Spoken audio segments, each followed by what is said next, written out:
This video is for educational and entertainment use only. The views in this video do not necessarily represent the views or life of Marlon Dixon. If we have to follow the laws and follow the rules, why are they unable to follow the laws and follow the rules? Why do they have the discretion to take a person that just committed a crime and have them sign a contract to authorize them to commit other crimes? Welcome back to the Altgeld Kingpins Youtube Channel, where we talk about confidential informants. So, if it's your first time to the video, consider subscribing, liking, sharing the video. Make sure you hit the bell, copy some of the Altgeld Kingpin apparel, and donate to the channel because donations is much appreciated. So, I'm reading out the FBI's guidelines of the use of confidential informants, and it says FBI personnel ranging from new agents to the director told us that agents find the paperwork associated with opening and operating informants to be excessively burdensome and time-consuming.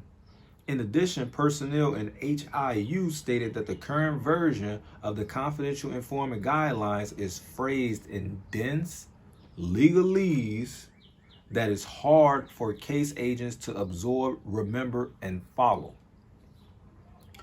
Others expressed concern that agents may shift toward operating hip pocket informants in contravention of the FBI and guidelines mandates, so they will not have to complete the paperwork, obtain required approvals, or risk disclosing their informants' identities to prosecutors or others. So why would they come out with this guideline book, 300 plus pages, and then the agents find it burdensome to fill out all this paperwork, which they supposed to be filling out all this paperwork, but they say, man, we really don't want to fill out that paperwork, so we ain't gonna fill it out. We just gonna run all our informants off the books. Isn't that like breaking the law?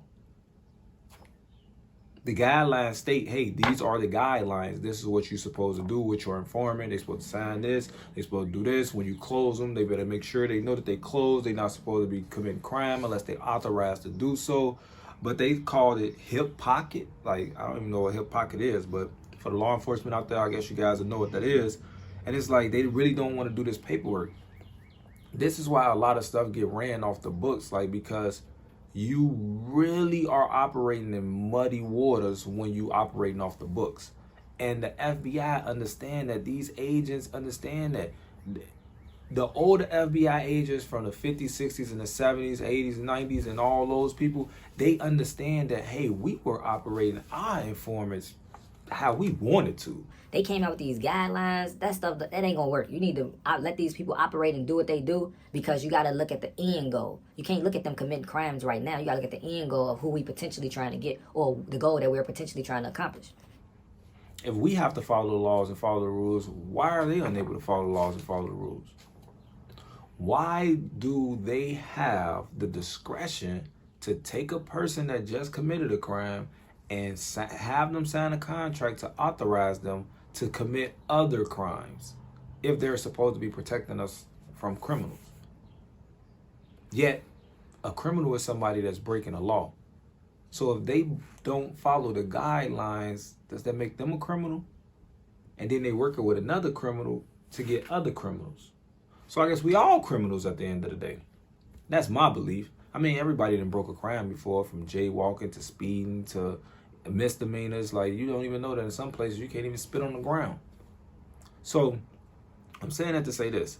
They do not want to do the paperwork behind these confidential informants, and they don't do the paperwork behind these confidential informants. So when they operate these confidential informants off the books and in muddy waters, that doesn't protect those informants.